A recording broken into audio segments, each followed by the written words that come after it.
obviously there are so many music shows on television. A lot. There's so many. So what drew you to this particular show out of all the other opportunities out there? And by the way, even more so after I said, yes, I'm going to do this show. But I still would have done it. You know what? What appealed to me was that no judging involved, because I can't do it. You know, I went to a taping of The Voice the other day, and having to choose between two incredible artists is just crazy for me. It's very hard to do.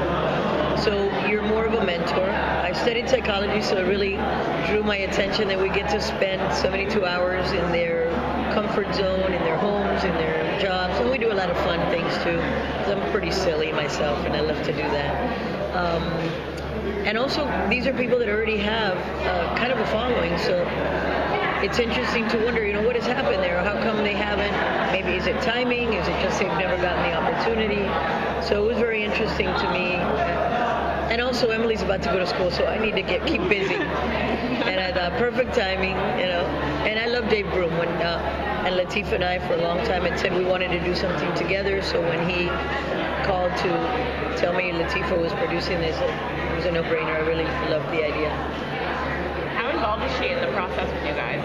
Well, I know she's very behind the scenes on everything. She's supposed to come today. I know she's got a million things also on her plate. But on the creative, I know she was very involved from the beginning. And hopefully she's also going to be performing for the live shows at some point with us. And I know she's been on it with Dave. What was the most interesting thing you did and wanted to announce about? The most interesting thing, there were quite a few. But I think I did fulfill my dream of getting on a riding mower. I used to cut the lawn with my grandpa when I was about 12 or 13, and I always wanted one of those. So I got to do that. I got to cut some grass. Not that it needed it. I just wanted to get me on that damn mower. But it was fun. I had a good time doing that. You're a big part of fostering the music scene in Miami. What is it like fostering the music scene? You know, it's really, what I love is that you get one-on-one time with these people. I don't think any other show affords people that opportunity. And I made relationships, you know. They text me and, you know, we talk back and forth still, these girls and one guy. And it's like my kids, again, you know, I get the opportunity. They really listen. You try to help them. Of course, once they get on that stage, it's their decision what they choose to, you know, use or not use from your wisdom. But it really was.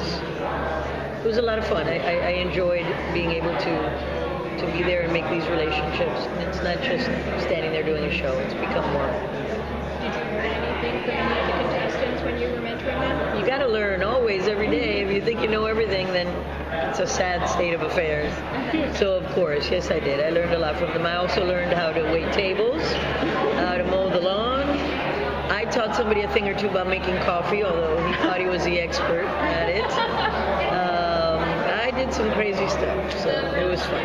What's your relationship with the other mentors like? Do you guys get a lot of time to spend with each other, or is it just on stage? Well, we've done collaborations, which I thought was really cool. When I talked to Dave, I go, I'd love to do something that's musically interesting, that kind of like those Grammy moments where you do stuff that people don't expect. Like with Joe, we did a Police tune that it took a while to pick the song because we wanted to do the chorus Latin, and not every song lends itself to that, but that was a perfect song for that. So we spend time in rehearsals and practicing for that.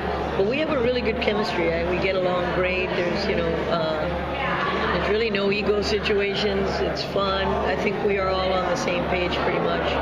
And I think that's hard to find. So it's been cool. At the beginning, I felt like the headmistress at a school for naughty boys. But now I'm just one of the naughty boys, I think, at this point. Regardless of whether the contestants move forward or not, was there any performance you were particularly proud of? You know what? I was proud of all of them that got up there. They really listened. They tried to do what we mentored them about. It's a tough thing to do, to get up there. Competitions to me are already difficult. I would be in a fetal position, I think, if I had to do what some of these people have to do. But I think that what's great about this, if we look at the history of shows like Idol, like The Voice, you realize that some of the biggest talents weren't necessarily the winners of the contest. Because especially on Idol, I think we know that very young girls spend a lot of time voting. So you kind of know that regardless of, who's at the top, usually the cute guy is going to make it through. But that doesn't necessarily mean that they're going to have the career element. So I think just getting these people up in front of, getting them the opportunity to be up in front of millions of people watching, and hopefully, and just getting some eyes on them that may not have seen them, I think is a great opportunity for them. So, you never know who might make it through. It doesn't necessarily have to be who wins. There's some amazing talent in it. On a lot of the other voice competition shows, they do like theme nights, Whitney Houston or Gloria Estefan or whatever. But have you ever mentored your kids to stay away from doing big songs by big artists so that they're not prepared, or is that not? Of course you do. Well, the thing is this. It's a TV show, so the kind of music that is going to be wanted to be heard, and also clearing songs is a big issue on these tunes. Not everybody allows their songs to be done, which to me is crazy because right now everybody just takes everything. So why you wouldn't want your song done by somebody on a big TV show? But it does happen. So the contestants also have to identify with the song. A lot of these people tend to identify with the bigger hits. I think it's both a curse and an opportunity. For example, I had one of my girls that I mentored, chose an Adele song, and Adele right now is but she blew it out of the water. So it's also a great way for them to go, whoa, this girl took on a beast and really gave it her own twist. So it can go both ways. And what I tell them is, if you are going to do something like that, you have to make it your own. You have to do something that is going to make people forget momentarily about the original, or at least go wow. But it is a big, it's a risk. But unfortunately, that's the kind of things that people want to hear. People, they don't want to hear original songs that they've never heard before on TV, the people. So that's the way it goes.